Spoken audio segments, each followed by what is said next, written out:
for Death Knight, the first one that we have here is Death Growl.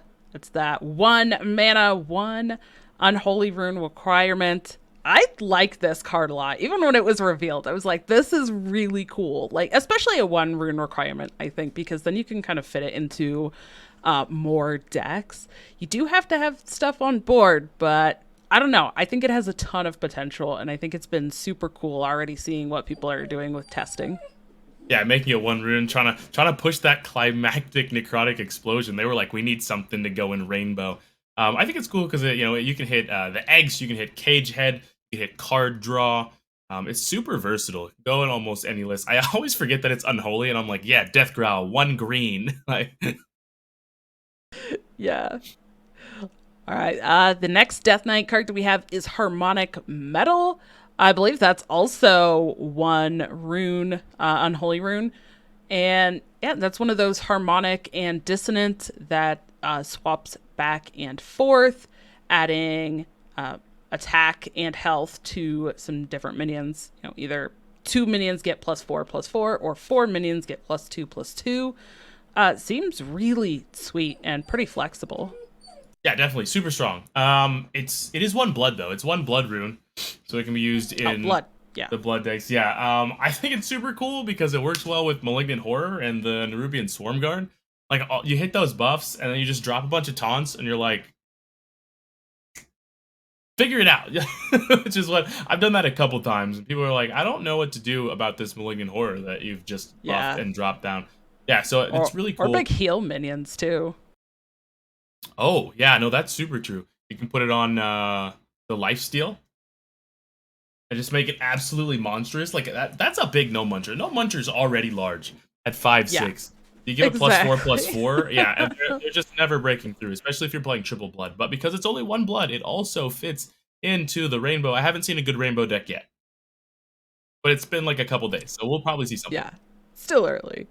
Well, speaking of lifesteal, the third one we have for Death Knight is that Screaming Banshee that does have lifesteal and creates some extra bodies with it whenever you do get healing. And I think you and I were talking about this earlier, but like play multiple healing things, or even if you get like 2 healing effects, like a +5 Yeah. health, Oh yes. absorb, Yes. take corpses, another +5, you're gonna get 2 different bodies for that. So not only are you getting a bunch of life, but you're also getting a bunch of bodies that just starts piling up stats that your opponent has to answer at the same time. It's a lot of value, and 6 health makes it kind of awkward to to answer and remove off the board. Oh yeah, and since, I mean, because we're talking about the best cards that have come out in this set, man, that's why it's over. I think things like Cage Head or Death Metal Knight is the versatility. Because like Arcanite Ripper as well, it can give you some decent stuff if you've changed your health. But with Screaming Banshee, you Death Strike something, immediate 6/6 on the board, right there, just like that. Yep. Yeah. It's so immediate. It's wild. And then what's the other weapon? Corrupted Ashbringer. Corrupted Ashbringer comes down. You swing for 5. You gain 5 back. You get a 5/5. There's already a 3/6. Yeah. So I haven't seen Yeah. that combo yet. The Screaming Banshee with Corrupted Ashbringer, but I'm sure it's coming. Even if it comes in a meme, sure it's coming. That's right. As we move into Demon Hunter, which is a Demon Hunter might be strongest in standard right now. But security is one of the cards that is pushing it up that high. 2 cost common. It gives you 2 with rush, or outcast, summon 1 more. And outcast is the archetype that's being played right now. That's so good. And so getting 3/1/1 rushers for 2 is just insane value, right? Yeah. Yeah. And I mean, being able to use those rushers in combination with a couple of the other cards that we're going to talk about, and even just have this as a cheap spell for things like Lady Steno. Just there's so many different uses for this that it's really kind of getting kind of nutty how much you can get off of these. Yeah, Lady Steno still getting so much use. And just it as another card, the second card we have on our list, even, right? Halveria Darkraven, which is one of the legendaries. And just so everyone knows, we didn't like exclude legendaries or specifically pick legendaries. These are just what we think are the best cards for each class. So some classes we didn't have a legendary that was in the best. And that's okay. But Halveria Darkraven, especially comboed with security, is nuts. And there's a lot of rushers that weren't released in this set, like more than just the security and the snake bite, that allow Helveria Darkraven to be not only good, but possibly a problem, yeah?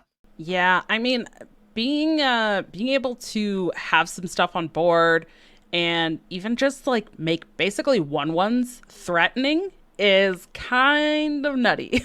It's pretty broken where you leave a couple of one ones and very similar, I would say, to something like against kind of aggro decks like we've seen in the past, aggro Druid, or even like the aggro Oh, Unholy yeah. Death Knight, Oh, where yeah. you leave stuff on board and they buff it up.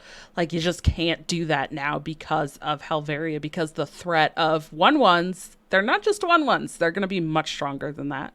Yeah, 1-1. And then this one's a 3-1, and this one's a 5-1, and then Yeah. your taunt's dead, and I'm still going face. And it's a problem. I don't know that I would classify it as broken yet, but it is very good. Helveria Darkraven is very, very, very good. And the third card that we have for Demon Hunter is Rush the Stage. If you're unfamiliar, 3 cost, draw 2 rush minions, they cost 1 less. It's not Outcast they cost 1 less, they just simply cost 1 less.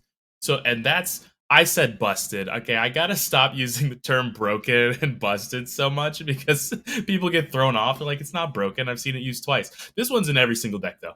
The discount is immaculate, and it combos directly with Helveria Darkraven. Who would have guessed it? Who would have guessed? Yeah. Look, that's the perfect rush minion to discount and be able to do more things. Plus, again, it is another spell. So, again, people are using these kind of rush minions along with Lady Steno. Yes. So, being able to basically create, draw, and discount rush things that all work together, and be able to use the things that you're doing to create those or generate those or draw those with Lady Steno and get a bunch of damage all at the same time. Very, very powerful. Moving into Druid here. Let's First go. one we have is Summer Flower Child. Yeah, I mean, this one is so good. It's just like so solid. There's nothing like super flashy or fancy about it. It's just strong, right? It's a body, it's draw, it's discount. We just talked about draw and discount with the last class. Yes, we and, did. This does that as well, plus the body. And, you can tailor your deck in several different ways to pull, kind of some specific things. And then that kind of allows for some other combinations or potentials. And yeah, it's really, really solid.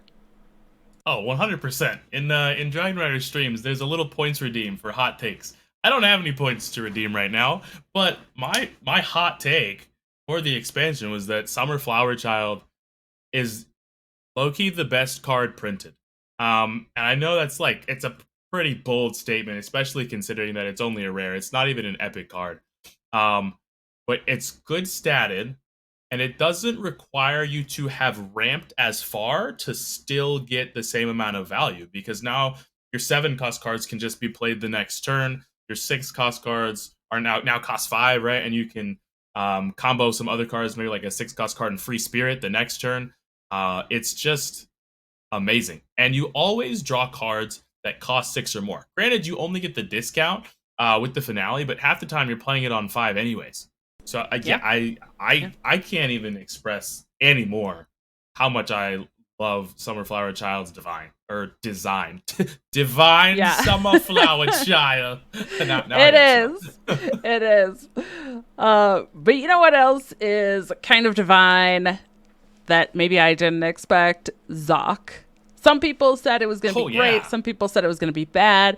The kind of interesting thing about it, the way that it works, is the attack of the minions and the health of the taunt minions that it summons are kind of independent of each other. So the attack of the minions is based on the attack that you generate for that turn that you play Zoc, and the health is based on the armor that you generate that turn. So what we're seeing is not like equal sized bodies. They're not becoming, 5/5s or 10/10s. Right, 100%. Often they're becoming like, 5 attack, 13 health, or something like really wonky because of all of the armor gain and armor potential the Druid has and some of the combinations. You were mentioning something like A Nubarak and Zoc combo all in one turn. It's a lot of armor. Yeah, the Anubarak combo is that almost is what I'd call broken. But then again, Druid's been doing almost broken stuff for as long as we can remember. But yeah, it's not just how much armor you have, right? Because it specifically says gain this turn. So even though you're using armor from a Nubarak to play other minions, such as like the second body of Astalor, even, right? You gain the 8, then you gain the 5, like all of that counts up. So some of these minions, like you said, they're coming out. You said like 513. I think I've seen like 718, etc., because if you can weave in a hero power and you've used things like Free Spirit or Groovy Cat, you have all that extra attack and I was gonna say health gain, but armor gain, which gives health to your taunt just from the cats. I kind of wish they were both cats, like one cat looking this I, way, one cat looking. I'm not even talking about the cats, but like I honestly, I'm like, what the free like they should just both be cats. Oh man, but yeah, yeah. that's why Zoc is on this list because it works with so many different cards, right? You don't it all because it also works with harmonic mood if you have that. Like there's just so many ways to power up these taunts that Zoc can give you. Yeah. Well, and then the third one you kind of, mentioned and alluded to, Groovy Cat is our Oh third yeah. card here for Druid. I mean, Groovy Cat just is so good. And I think it does help with building up those taunts later with Zoc. But also, I've seen games just played with early Groovy Cats and then they're just kind of ending the game because Yeah. they're using their hero power for big attacks every turn and just ending the game pretty early, just going face. It's like a face druid instead of, who cares about face hunter? No, the big thing is face druid now. That's what we're doing. Phases the plays. Oh man, yeah, and Groovy Cat. I don't know. Well, Groovy Cat's in our top 3, so it's better than Free Spirit, even though they're very, very similar. One is just attack, one is armor game. But there's a lot more ways to gain substantial amounts of armor besides the Free Spirit, such as like Chitinous Plating, for example. Um, that's just a great way to gain 4 and 4. And so you play a bunch of Groovy Cats, revive a bunch of Groovy Cats, and you're finding ways to stay alive with your other minions. But Groovy Cat allows you to be much more of a threat to face, right? Because your opponent cannot clear your hero power. Your opponent can do whatever they want to your board, freeze your board, clear your board, send your board back to the bottom of your deck, kill your board, whatever they want to do, and then you can still go I will hit you for 7 next turn. Like there's just nothing they can do about that. And so that's what I think makes it better because like Free Spirit, I guess you could try to fatigue, but oftentimes you're still gonna lose that battle. Not with Groovy Cat though. Yeah, Groovy Cat is just gonna jive smooth right through everything.